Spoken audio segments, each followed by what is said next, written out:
మా ప్రభాస్ అన్న నీకు అవకాశం ఇచ్చినందుకు మా ప్రభాస్ అన్నని తిట్టాలో, లేకపోతే పోనీలే అబ్బా ప్రభాస్ అన్న యంగ్ డైరెక్టర్స్‌ని ఎంకరేజ్ చేస్తున్నాడు. ఇంకా సినిమా రిలీజ్ అవ్వలేదు కదా! రిలీజ్ అయితే బాగుంటాదిలే అనే ఆశతో అలా హోప్‌తో బతకాలో ఏం అర్థం కావట్లేదు. అలా హోప్‌తో ఉందామన్నా సరే, నువ్వు ఎక్కడ ఉండనిస్తున్నావు మారుతి అన్న? మా ప్రభాస్ కన్నా ఉన్న పరువంతా నువ్వే తీసేస్తున్నావు. అంత పెద్ద పాన్ ఇండియా స్టార్‌ని పట్టుకొని నీకిష్టం వచ్చిన కామెంట్స్ అంతా ఇంటర్వ్యూలో ఎలా అంటే అలా పాస్ చేసేస్తున్నావు. దానివల్ల నీకేం ఫరక్ పడతది? నీకేమీ కాదు. అంటే నీకు ఎలా ఉందంటే నువ్వు ఒక చిన్న స్థాయి మీడియం డైరెక్టర్ అనమాట. మీడియం డైరెక్టర్ కూడా కాదు. లో బడ్జెట్ డైరెక్టర్‌వే. నీలాంటి డైరెక్టర్‌కి అంత పెద్ద సినిమా ఇచ్చేటప్పటికి ఒక్కసారిగా కెమెరాలన్నీ నీ వైపు తిరిగాయనమాట. కెమెరాలన్నీ నీ వైపు ఇలా తిరగడం ఫస్ట్ టైమ్ గదా! నీకేం అర్థం కావట్లేదనమాట. ఎలా అయినా సరే మనం ఎప్పుడు వార్తల్లో ఉండాలని జెప్పి, నీ నోటికొచ్చినట్టు ఏదంటే అది వాగేస్తున్నావు. దానివల్ల ప్రభాస్ కన్నకి ఎంత ఎఫెక్ట్ ఉంటది? వాళ్ళ ఫ్యాన్స్ ఎంత హర్ట్ అవుతారు? ఏమి నీకు అర్థం కావట్లేదు. ఏదో నోటికొచ్చినల్లా వాగేస్తున్నావు. అయన్నీ తప్పదు గదా! మా ప్రభాస్ అన్న నిన్ను నమ్మాడు. మేము గూడా నమ్మక తప్పట్లేదు. అదీ కాకుండా ఆ రోజు ఈవెంట్ ప్రభాస్ అన్న ఒక డైలాగ్ అయితే యేసాడు. "ఏంది డార్లింగ్ క్లైమాక్స్ అంత ర్యాంప్ రాసావని" జెప్పి నిన్ను ఏదో పొగడ్తా జెప్పాడనమాట. సో, ప్రభాస్ అన్న నిన్ను అలా పొగడ్తా ఉండడం వల్ల ఏదో హోప్‌తో ఉన్నాం గానీ, ప్రభాస్ అన్న గాని ఆ రోజు అలా చెప్పకుండా సైలెంట్‌గా గానుంటే నీ కథ వేరే ఉండేది. సినిమా రిలీజ్ అయ్యాక సినిమా అటు ఇటు పోయినా సరే అప్పుడు మాట్లాడుకుందాం. నువ్వు ఇప్పుడు ఇంటర్వ్యూలో ఇస్తున్నావు గదా! పిచ్చి పిచ్చి కామెంట్స్ అన్నీ ప్రభాస్ అన్న మీద. అయన్నీ సినిమా గాని తేడా పడితే అప్పుడు బయటికి తీస్తాం. బయటికి తీసి వాటన్నిటికి నీట్‌గా సాఫీ చేస్తాం అనమాట. ఏం మాట్లాడావు? ఎలా మాట్లాడావు? అని జెప్పి. ఏం మాట్లాడాడు మారుతి అన్న? ఎందుకు బ్రో అంత ఫైర్ అయిపోతున్నారంటారా? ఏం మాట్లాడాడో అన్నీ ఒక్కొక్కటిగా చెప్తాను. మీరే విని ఈ ఫైర్ అవ్వడం కరెక్టా? కాదా? అని ఒక ప్రభాస్ అభిమానిగా మీరే కింద కామెంట్ బాక్స్‌లో అయితే కామెంట్ చేయండి. రీసెంట్‌గా ఇంటర్వ్యూస్‌లో మారుతి గారినైతే ఒక ఇంటర్వ్యూయర్ అయితే అడిగారనమాట. సార్ ఇప్పుడు మీరు ఇట్లా మూవీ షూటింగ్ చేసేటప్పుడు డూప్స్ పెట్టి కూడా తీస్తారు గదా! అలా డూప్స్ పెట్టి తీసినప్పుడు అవతలోళ్ళు లైక్ చెప్పాలంటే ఎలా ఎక్స్‌ప్రెషన్స్ అయన్నీ కరెక్ట్‌గా వస్తాయి సార్? ఇప్పుడు 'ప్రభాస్' గారంటే వాళ్ళని చూసి మనకొక ఎమోషన్ వస్తది. ఒక మంచి యాక్టింగ్ అయితే బయటకొస్తది. అలా కాకుండా డూప్స్ పెట్టినప్పుడు హీరోయిన్‌కి వాళ్ళకి ఎలా సార్ మంచి ఎక్స్‌ప్రెషన్స్ అయి బయటకొచ్చాయంటే, మన మారుతి గారు మేము హీరోయిన్స్‌కార డూప్స్ ఏం పెట్టలేదండి. 'ప్రభాస్' గారు నాకు ఆల్రెడీ చెప్పాడు. డార్లింగ్ నన్ను అమ్మాయిలతో సీక్వెన్స్ అప్పుడు మాత్రం డూప్ ఏం పెట్టబాకండి. నన్ను పిలవండి నేనే వస్తాను. ఎంత లేట్ అయినా పర్లేదు డార్లింగ్. నేను అక్కడే ఉంటాను.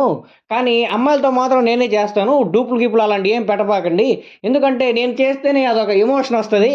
నాకైనా వాళ్ళకైనా. సో, డూపులేం పెట్టబాకండి డార్లింగ్ అని 'ప్రభాస్' గారు చెప్పాడైతే చెప్పావు. ఇక్కడ నువ్వు ఏం చెప్పాలనుకుంటున్నావు? అంటే 'ప్రభాస్' గాడు అమ్మాయిని పిచ్చోడని చెప్పాలనుకుంటున్నావా?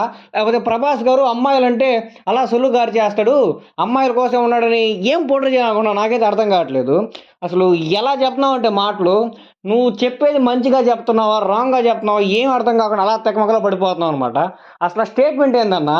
అమ్మాయిలు వస్తున్నారంటే ఎంత లేట్ అయినా పర్లేదు డార్లింగ్ నేనే వెయిట్ చేస్తానని 'ప్రభాస్' గారు నీకు ఏదో ఎలా చెప్పుంటాడంటే ఒక మంచి వేలో చెప్పుంటాడు. లైక్ కొత్తగొచ్చిన అమ్మాయిలు కదా! డూప్స్ అయి పెడితే లైక్ వాళ్ళంత ఎఫెక్టివ్‌గా వాళ్ళ ఎక్స్‌పీరియన్స్ ఇవ్వలేరేమో. సో, నేనుంటే వాళ్ళు కొంచెం కంఫర్టబుల్‌గా ఉంటదేమో డార్లింగ్ అన్న పాయింట్ ఆఫ్ వ్యూలో నీకు చెప్పారు.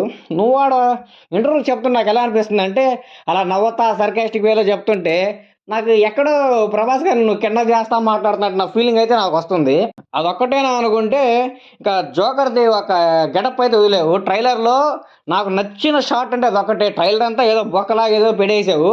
కానీ ఆ షాట్, ఆ బీజీఎం పడగానే దీనక్క ఉందిరా మూవీలో, కిర్రాక్కుందిరా అని చెప్పి అలా సస్పెన్స్‌తో వెయిట్ చేస్తా ఉన్నాననమాట. ఎప్పుడెప్పుడు మూవీ రిలీజ్ అవుద్దా? ఎప్పుడెప్పుడు థియేటర్‌లో నేను ఆ సీన్ చూస్తానా అని చెప్పి. కానీ ఆ హైప్ అంతా ఒక్కసారిగా పడేసావు. చెప్పేసావు మొన్న ఇంటర్వ్యూలో ఓపెన్‌గా చెప్పేసావు. అదేం పెద్ద సీక్వెన్స్ ఏం కాదండి. పార్ట్ 2కి జస్ట్ లాస్ట్‌లో ఒక చిన్న సీక్వెన్స్ పెట్టి లీడ్ వదిలాము. పెద్ద స్క్రీన్ టైమ్ కూడా ఏముండదు అని చెప్పేసావు. ఇంకెందుకు బొక్క నువ్వు ఆ షాట్ పెట్టి ట్రైలర్‌లో. అసలు ఆ మూవీలో ఆ షాట్ పెట్టడం ఎందుకు? అసలు డైరెక్టర్ అనేవాడు ఎలా ఉండాలి? దాన్ని మూవీని అలా క్యారీ చేయాలన్నమాట.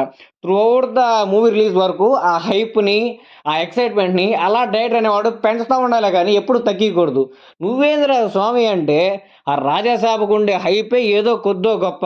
ఏదో మా 'ప్రభాస్' అన్న కోసం ముగ్గురు హీరోయిన్‌లు ఉన్నారని చెప్పి చాలా రోజుల తర్వాత 'ప్రభాస్' అన్నని కొంచెం డిఫరెంట్ జోనర్‌లో చూస్తున్నామని చిన్న ఇంట్రెస్ట్‌తో అయితే ఉన్నాం మేము. నువ్వు అయన్నీ చెడగొట్టేసి 'జోకర్' గెటప్ ఏమి లేదు. లాస్ట్‌లో సీక్వెన్స్ పార్ట్ 2కి లీడు. ఇక 'ప్రభాస్' అన్న అమ్మాయిలొచ్చే వరకు వెయిట్ చేస్తా అన్నాడు. అది ఇది అని చెప్పి నీకిష్టం వచ్చిన మాటలన్నీ చెప్పేస్తున్నావు. అసలు ఎలా ఉందో తెలుసా? ఒక 'ప్రభాస్' అభిమానిగా నేను అయన్నీ చూస్తుంటే ఏందిరా బాబు! మన 'ప్రభాస్' అన్న ఇలాంటి ఆయనకి ఎలారా బాబు మూవీ అవకాశం ఇచ్చాడు అనిపిస్తది. ఇదే దారుణం రా అనుకుంటే ఓపెన్‌గా స్టేజ్ మీదనే ఏస్తావు. ఇక మన 'రాజమౌళి' గారు ఒక మీడియం రేంజ్ హీరోని తీసుకెళ్ళి ఒక టాప్ రేంజ్ హీరో చేసేసాడు. పాన్ ఇండియా స్టార్ చేసేసాడు. మీడియం రేంజ్ హీరోని ఎవరిని అంటున్నావు? మిర్చి సినిమా చూసావా? బాహుబలికి ముందే కదా మిర్చి సినిమా రికార్డ్ కలెక్షన్ వచ్చింది. అది ఎంత కలెక్ట్ చేసిందో ఏం ఐడియా ఉందా నీకు? అంటే మీడియం రేంజ్ హీరో అంటే ప్రభాస్ గారికి ఏమంత బ్యాకప్ అయ్యి లేవు.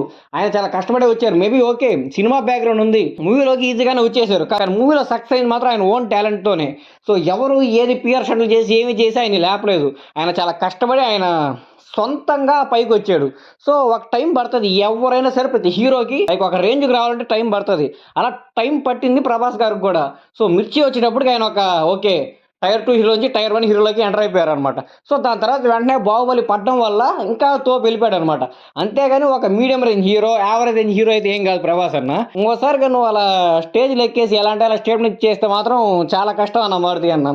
ఎందుకంటే నువ్వు ఎన్ని చేస్తున్నా, ఎన్ని స్టేట్మెంట్‌లు పాస్ చేస్తున్నా మేము ఓపికగా ఉన్నాం. ఎందుకంటే ఓన్లీ రీజన్ ప్రభాస్ అన్న. ప్రభాస్ అన్న, ప్రభాస్ అన్న, ప్రభాస్ అన్న. ఆ ప్రభాస్ అన్న అనే ఒక మనిషి గాని లేకపోయుంటే మారుతి అన్న మీద ట్రోల్స్ ఇంకోలాగా ఉండేటియి. మామూలుగా ఉండేటివి కాదు. వేరే లెవెల్‌లో ఉండేటియి. ఇప్పుడు అదర్ ఫాండమ్స్ కూడా ఎందుకు ట్రోల్స్ చేయట్లేదంటే ప్రభాస్ అన్న మంచితనం వల్ల. ఎందుకంటే ప్రభాస్ అన్న మొన్న స్టేజ్ మీదే అన్నాడు. సార్ చాలా సినిమాలు రిలీజ్ అవుతున్నాయి కదా! అంటే సీనియర్సే అని ఒక మంచి స్టేట్మెంట్ అయితే పాస్ చేసాడనమాట. కొందరి పెద్ద పెద్ద స్టార్స్ లాగా ఏమి స్టేట్మెంట్స్ అయితే పాస్ చేయలేదు. సీనియర్స్ నుంచి మేము నేర్చుకుంది అది అని చెప్పి చాలా హంబుల్‌గా, ఒబీడియంట్‌గా రిప్లై అయితే ఇచ్చాడనమాట. సో అలాంటి మంచి మనిషిని పట్టుకొని నువ్వు నీకు నచ్చినట్టు స్టేట్మెంట్ ఇచ్చేస్తే ఆయన వదిలేస్తాడు. ఆయన మంచోడు. ఆయన చాలా అంటే చాలా మంచోడు. నువ్వు ఎన్నన్నా సరే నిన్ను నమ్మాడు కాబట్టి, నువ్వు ఫ్రెండ్ అనుకున్నాడు కాబట్టి లైట్‌లే అబ్బా కొత్తోడు కదా! తెలియక మాటలు జారేస్తున్నాడులే అని చెప్పి వదిలేస్తాడు. కానీ బయట అభిమానులు మాత్రం అంత సైలెంట్‌గా అయితే ఉండరన్న. చాలా అంటే చాలా వైలెంట్‌గా బిహేవ్ చేస్తారు. ఆ వైలెన్స్‌ని తట్టుకోవాలంటే నువ్వు ఇంటి నంబర్ కూడా పెట్టేసావు కదా! మూవీ గాని పోతే ఇంటికొచ్చేయండి అని చెప్పి నిజంగా వచ్చేస్తారు. మెంటల్ అయిపోతారసలు. ఎందుకంటే నువ్వు ఇచ్చే స్టేట్మెంట్స్ అలా ప్రొవోక్ చేస్తున్నావనమాట ఫ్యాన్స్ అందరిని. సో ఇంకోసారి స్టేట్మెంట్స్ ఇచ్చేటప్పుడు ఎక్కడైనా ఇంటర్వ్యూస్‌లో చాలా అంటే చాలా జాగ్రత్తగా మాట్లాడండన్న. ఎందుకంటే తీసుకోవడానికి ఎవరు రెడీగా లేరు. ప్రభాస్ అన్న కోసం సైలెంట్‌గా ఉన్నాం అంతే. సో ఇంకోసారి ఎక్కడైనా మాట్లాడేటప్పుడు మాత్రం చాలా అంటే చాలా జాగ్రత్తగా మాట్లాడండి.